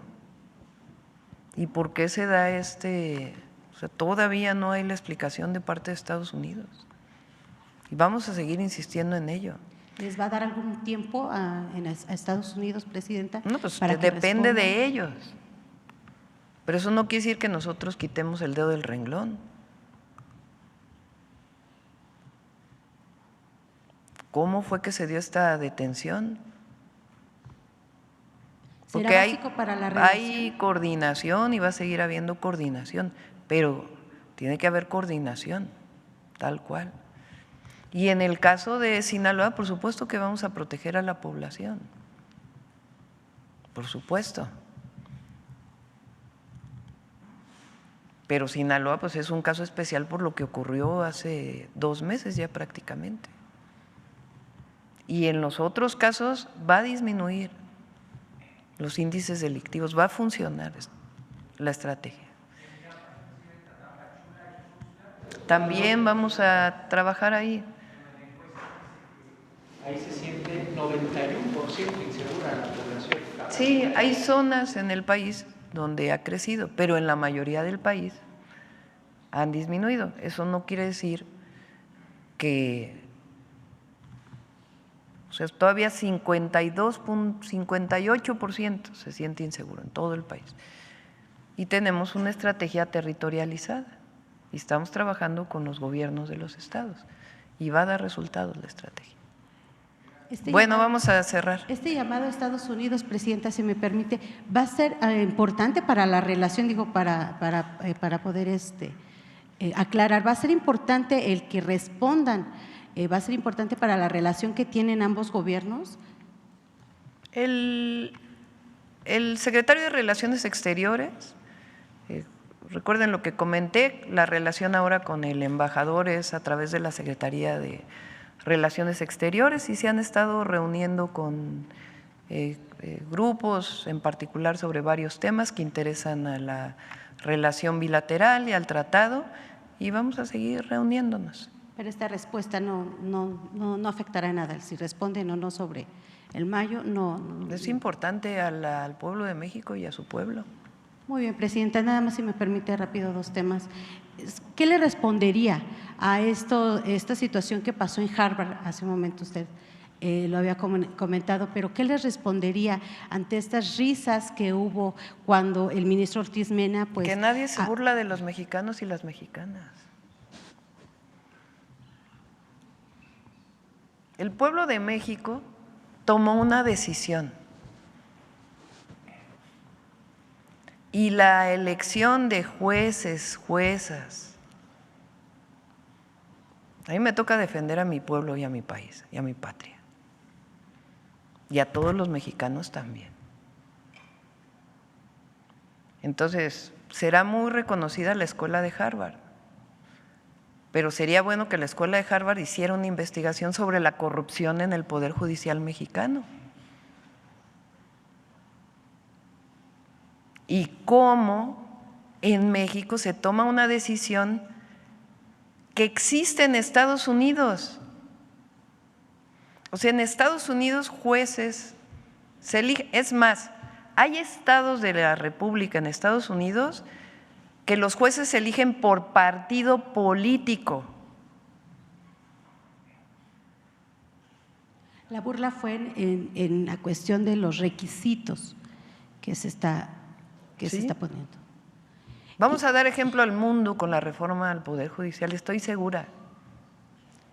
Okay, aunque los de Harvard no estén de acuerdo, y los invito a que hagan una investigación, porque allá se fue un ministro de la Suprema Corte. ¿Por qué no hace una investigación Harvard sobre las resoluciones de que no se paguen impuestos en la Suprema Corte de Justicia de la Nación? ¿O sobre los amparos que violan la Constitución? ¿O sobre las liberaciones de delincuentes? ¿Por qué no se hace una investigación sobre eso? Gracias. Van a ser buenos jueces, buenas juezas, preparados, no como ahora muchos que, pues, la verdad, ¿qué opina Harvard de que haya 50% de nepotismo en el Poder Judicial en México? ¿Qué opinan los grandes estudiosos de Harvard de ello? ¿Por qué? A ver si de esos les parece también simpático. Entonces, la decisión que se tomó es una decisión responsable y la elección de jueces, juezas es responsable. ¿A quiénes van a servir los jueces, las juezas, el Poder Judicial? De manera imparcial al pueblo y a la nación y a los intereses que están establecidos en la Constitución y en las leyes. Lo que queremos es que en México haya justicia y vamos a cerrar con la Constitución de Apatzingán, aprovechando las constituciones, a ver si Carla, para que nos platiques. Presidenta, perdón, entonces, reducción en porcentajes, ¿podemos hablar de alguno? Ya lo vamos a ir viendo, vamos a ir dando informes cada mes.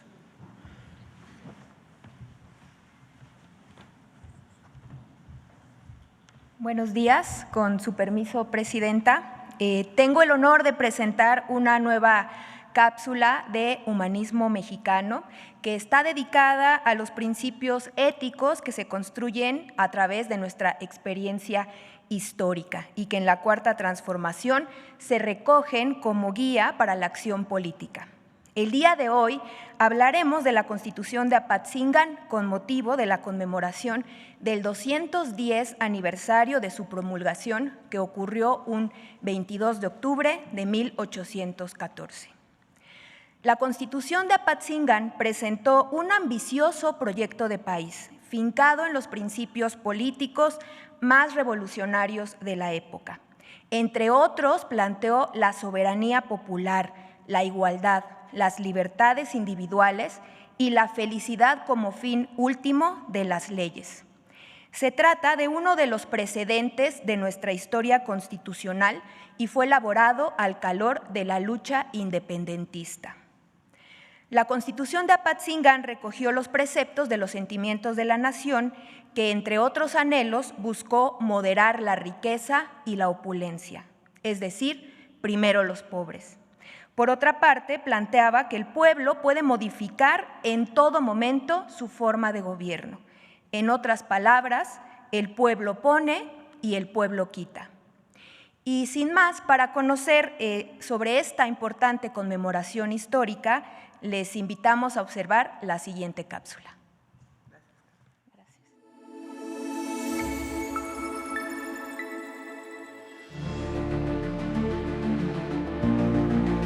La Guerra de Independencia fue la primera transformación de la vida pública de México.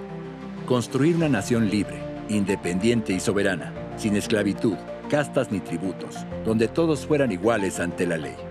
Por eso, en 1813, José María Morelos convocó al Supremo Congreso Mexicano en Chilpancingo, donde presentó su texto histórico Sentimientos de la Nación, que establecía los principios de un buen gobierno y una sociedad más justa.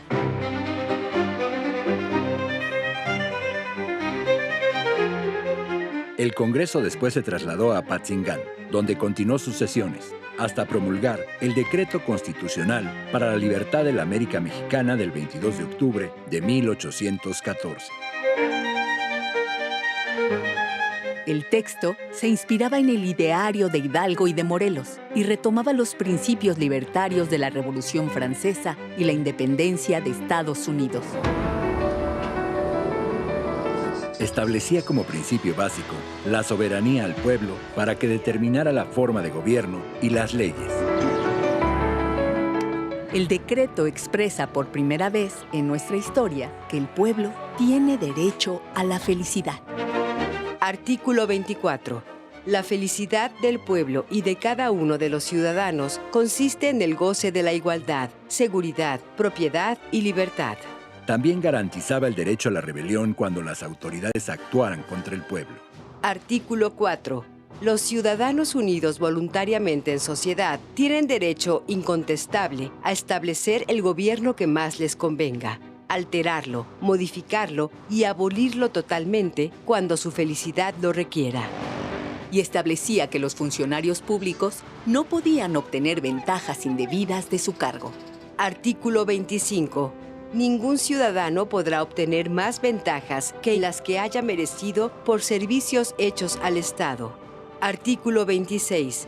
Los empleados públicos deben funcionar temporalmente. También garantizaba la libertad de expresión, de trabajo, de tener propiedades legítimas y, fundamentalmente, de la educación. Artículo 39. La instrucción, como necesaria a todos los ciudadanos, debe ser favorecida por la sociedad con todo su poder.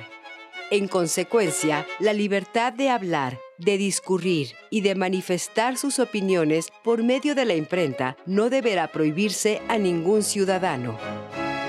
Una importante innovación consistía en definir la elección y funcionamiento del Poder Judicial. El Supremo Tribunal de Justicia estaría formado por 5 personas, elegidos por el Supremo Congreso, que se renovarían cada 3 años en un sorteo efectuado por los diputados. El resto de los jueces serían nombrados por el Poder Ejecutivo a propuesta de los intendentes de las provincias que conformaban la República, y para todos había límites claramente definidos. Artículo 28. Son tiránicos y arbitrarios los actos ejercidos contra un ciudadano sin las formalidades de la ley. Artículo 29. El magistrado que incurriere en este delito será depuesto y castigado con la severidad que mande la ley. Para garantizarlo, se proponía un tribunal de residencia, compuesto por 7 jueces, mediante sorteo efectuado por el Congreso, que atendería las acusaciones hechas contra los funcionarios por delitos y abusos cometidos en la aplicación de la ley. Aunque la guerra de independencia y las derrotas que sufrieron los líderes insurgentes en los meses siguientes a su promulgación impidieron que fuera aplicada, el texto inspiró directamente la Constitución de 1824, el origen de la República Independiente. Para los miembros del Congreso de Anáhuac, el Estado debía ser el espejo de su pueblo, soberano, participativo, justo y feliz, procurando el bienestar de todas y todos.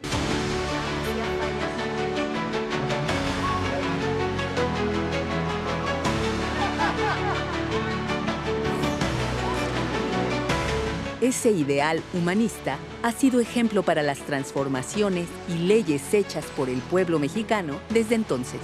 Y su espíritu sigue vivo en el humanismo mexicano.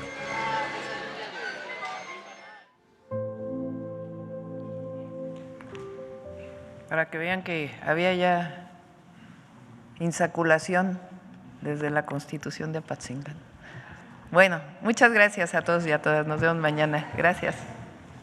Me llevo mi diario oficial. Vamos a estar aquí hoy. El viernes vamos a Baja Sur, el sábado a Baja California y el domingo vamos a Guerrero. Ahí los vamos a invitar porque vamos a hacer una conferencia de prensa el domingo en Acapulco, porque se ha hecho muchísimo trabajo por la emergencia del huracán John, no solo en Acapulco, sino en todo Guerrero y también en Oaxaca, para que conozca todas y todos todo el trabajo que se ha realizado. La mañanera del viernes va a ser en Baja Sur, sí. Nos vamos desde el jueves en la noche, sí. El domingo, sí. Ya que les informe Paulina, va a ser más o menos temprano. Gracias.